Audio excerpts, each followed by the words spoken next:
Sure, I'm sure. I just wanted to make sure you were sure.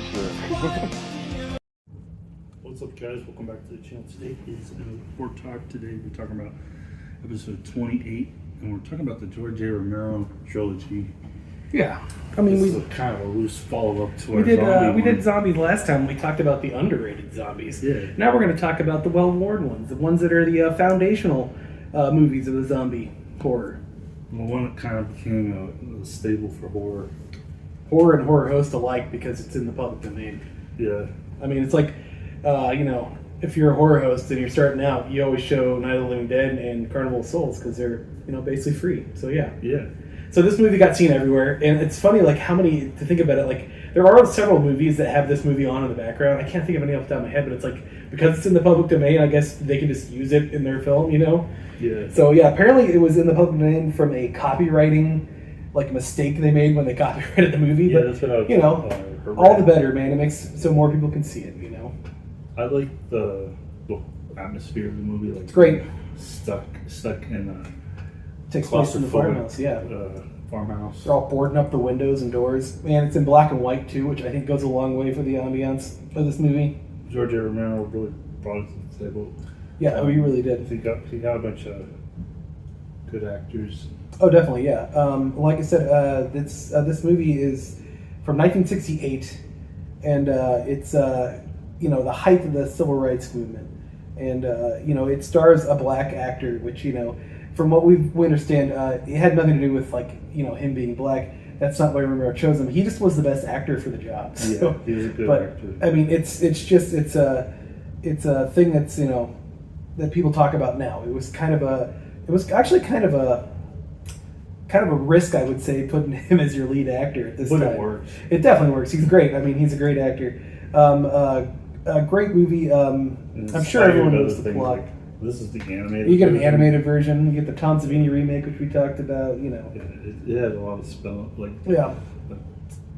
spin-offs, tie-ins, and and people reference this all the time. parodies. I will say this: when we watched Shaun of the Dead, when I watched Shaun of the Dead for the first time, one of my favorite parts of that movie is that Shaun's mother is named Barbara, and it references this movie because when they're going to pick her up, Ed, his friend, yells, "We're coming to get you, Barbara," which is obviously from this movie when Johnny is trying to mess with his sister Barbara, saying, "They're coming to get you, Barbara." So yeah. And you were talking about earlier, is like Kevin Smith's Zach. Oh yeah, that was from the other movie. We'll get to that when we get there. Well, how many stars? We did 3.5 stars. I think it's a foundational zombie movie. I mean, this movie didn't exist. We wouldn't have done the last video talking about underrated zombies because this one kind of kicked off the whole thing, and it kind of made zombies into the trope they are as undead shambling flesh eaters. Yeah, kind of because before that they were voodoo zombies, which were slightly different. But this is the one that really put zombies as we know them on the map. Undead. Yes, being undead, but it's also interesting to note that Romero did not call them zombies. He never used the word zombie. He called them ghouls. So how we got back to zombies, I'm not exactly sure. But yeah, Romero called them ghouls. It was like that White Zombie. Yeah, that White Zombie movie was one of the first. Yeah, that was probably one of the first movies with zombie in the title, I would imagine. I've never actually seen it, but from what I understand, it is about a voodoo curse for the zombies. So this is the first one that makes them shambling undead flesh eaters, essentially. So yeah, and foundational it's a sad film. movie. Yeah, I mean it's a fairly sad ending. Oh yeah, definitely. I mean it's one thing about these movies, what I like is that the zombie outbreak starts to grow throughout the movies as you go on. So this first one takes place in a small rural setting, and it's a pretty contained outbreak at this point. But as we move on to the next one, we'll see that it's wider spread. I think they kind of hinted at it in the first one. It had something to do with a meteorite or satellite or a meteorite going overhead or something. They never give you a definitive answer, I don't think. Somebody had a theory that it was a plague or something. I mean, that could definitely be it. I mean, I don't know. Like I said, I don't think they ever give you definitive answers for these. So, but on to the next one. Like I said, the outbreak is expanding. For 1978, this is Dawn of the Dead. And this is a great film. This is in color. Great film. Yep, it's in color this time. which effects by Tom Savini. Yeah. You know, the master It's of effects. It's a lot gorier. Well, not as gory as Day as it did. But True, we're getting there. Yes, we're you know, the outbreak is growing and the gore is growing as well in these movies. So yeah, also notable, I mentioned before is that these zombies have like a weird blue like palette to their skin, which they never did in the other ones. Well, obviously the first one's black and white, so you can't tell. But this one, I always thought it was weird that they like had a real bluish tint to them. But it's like very pale. Yeah, it's got pale blue color on them. But yeah, cool looking zombies. This movie is about a group of SWAT team members, and they get a helicopter pilot, and they escape, and they go to this mall. And they're holed up inside the mall, you know, and the zombies are obviously on the outside. And then later, bikers come in. Yeah, biker gangs crashes in, and then of course the zombies follow them. And it's, you know, it's none of these movies have really happy endings. Really, I mean that's kind of, you know, yeah. Ken Foree, who we met. Ken Foree, he was awesome.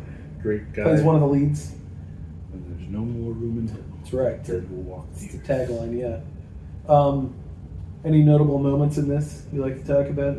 I like when they go shopping. Yeah, it's pretty cool because like they just like, have like the whole mall to themselves at first. It's really cool. Which also is unusual in this movie is that there's a gun store in the mall, which like I don't think that's a thing anymore. I guess the 70s were a different time. The ammo stores are kind of they're not usually in the mall as far as I know. Yeah, I mean, but yeah, different time. But interesting little tidbit I was gonna mention is that in the movie Zack and Miri Make a Porno by Kevin Smith, there's a reference to this movie because the mall it takes place in is in Monroeville, Pennsylvania. It was a real mall they shot it. Yeah. But one of the characters in that movie is on a hockey team, and they're called the Monroeville Zombies. So it's a direct reference to this movie. Yeah, I remember that. Yeah. Let's say I give this a 4-star. Oh, that's a 4-star movie. In fact, it's probably it was my favorite movie in the trilogy. I say was because I think Day of the Dead's like growing on me. But originally, when I watched it the first time, this one was my favorite. And it's still an excellent movie, 4-star movie. Do you have a favorite scene? Man, I love when the zombie gets his head chopped off by the helicopter. I also like the scene awesome. where there's a headshot in the beginning of the movie. Yeah, it's some really cool effects with those. There's one thing I will say. There's a lot of controversial language. Oh, there definitely is. I mean, there is. So it takes place in the city at first. So it's from a different time. You know what we're talking about. Yeah, if you've seen it. Speaking of that same like part of the movie, at the beginning, the when you see one of the first zombies, he like takes a bite out of his I assume it's his wife's shoulder, and man, that is a vicious looking bite. Some really cool effects. He's like tearing flesh off her shoulder. That's really memorable. I mean, that's the start of the movie. You know, like it's what did I get myself in for? Good stuff. Nice little throw. Yeah. Cool. Yeah. Great movie. Cool effects. They actually petitioned to save the mall. Oh, the mall in Monroeville. Yeah, Monroeville Mall. Yeah. You can sign a petition. Yeah, it's a trying to say deserves a place in film history. Actually, recently had a reunion there. Oh, that's cool. So yeah. I wonder if Ken Foree was there. He was. Okay, cool. On to the last one. Day of the Dead. And like I said, the outbreak keeps growing. So at this point, it's just about these survivors. Like some of them are scientists, some of them are civilians, and the rest are military. They don't, I think, ever say what branch of the military they're, but it doesn't matter. It's kind of like the end of the road. Yeah, they're just holed up in a bunker. Like they can't even go outside anymore because there's so many. Because they're hiding underground. They're just hanging out underground, and the scientists are doing like experiments on zombies, which is interesting. There's one zombie who's kind of the lead test subject named Bub. He's on the cover there. He's the zombie holding the gun. He's on the cover. He's on the cover there too. The only zombie that uses a weapon in these first 3 movies, as far as I know.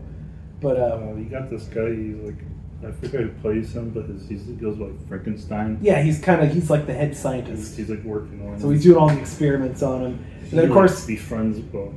Yeah, and then one of the kind of the main character of the movie is that female scientist. She's definitely our protagonist in this movie, and then our villain, obviously, other than the zombies, Captain Rhodes, the guy you love to hate. I don't know the actor's name, but he plays a great villain in this movie, man. Like, it's so easy to hate this character, and it's really cool. Spoiler alert, I'm sure you've seen it though. But seeing what he gets, what happens to him at the end is excellent. It's one of the most memorable scenes in the movie. Joke on him. Yeah, choke on them, and like from what I understand, they used like real animal guts for that scene, and so apparently it just smelled awful on set. Like they had to endure a couple takes of that. But yeah, he has like a couple memorable lines. He has a bunch of them. Oh yeah, what are you doing with my time, Frankenstein? that's Or right. sit back in your chair, or I have you shot. Yeah, oh yeah, he runs a tight ship down there. Yeah, he's got some ghoulies, or not ghoulies, goonies. Some goonies, it's goons that do what he says. Yeah, it's the military. He's the captain. He's in charge. But yeah, a very bleak, depressing movie. Like I think it's growing on me now after rewatching. Taro plays one of the soldiers. Oh yeah, he does. Yeah, he did the effects on this movie too. Even better effects in the last movie. I think. Wasn't it Thompson and It might have been. I don't know. I know Nick and Tara was involved in this for sure. But kind of a bleak story though. Like it's kind of depressing, honestly. Which is maybe why I didn't like it as much the first time. But like the ending is it kind of gives you hope. A little bit, yes. It's you get a sliver of hope. I showed this to my sister. Like what she got from it. She liked the strong female heroine. Yeah. You definitely get a strong female lead, which But yeah, Day of the Dead. This is how many stars? Oh, I'll give it 4 stars. It's excellent. 4 stars. Really good movie. It's really iconic scenes in this movie. Like when that woman, our lead protagonist, is having the dream and all the hands come through the wall. Like that's a super iconic scene, man. Like you see that one so apparently that was paper mache wall. Yeah, that's what I heard. And like they're like actual people's hands through it. She says when they first stuck. I saw in special features when they first stuck their hands through the wall. It didn't break first. Knocked her on the head. Oh no! So they had to do it in the retake. Oh man! Yeah, really cool scene though. But yeah, great movie. The Dead Trilogy from George Romero. I mean, this isn't this is the same movie, but it's the end. But anyway, long story short, check out this trilogy. It's amazing. Yep. If you want to know where to start with zombie movies, you haven't watched a lot of them. These are the 3 to watch first. I mean, they're like the foundation of modern zombie films. These 3 right here. So and it's interesting. It's the anniversary. Or was last week or so, George Romero's death. Oh yeah. So yeah, R.I.P. George. This one's for you. Yeah. All right. Well, if you have any zombie movies you want to recommend, let us know. Yeah. Tell us which one your favorite out of the trilogy is. Or I have the trilogy, and then don't forget to hit the bells and whistles. See you in the next one. See you in the next one.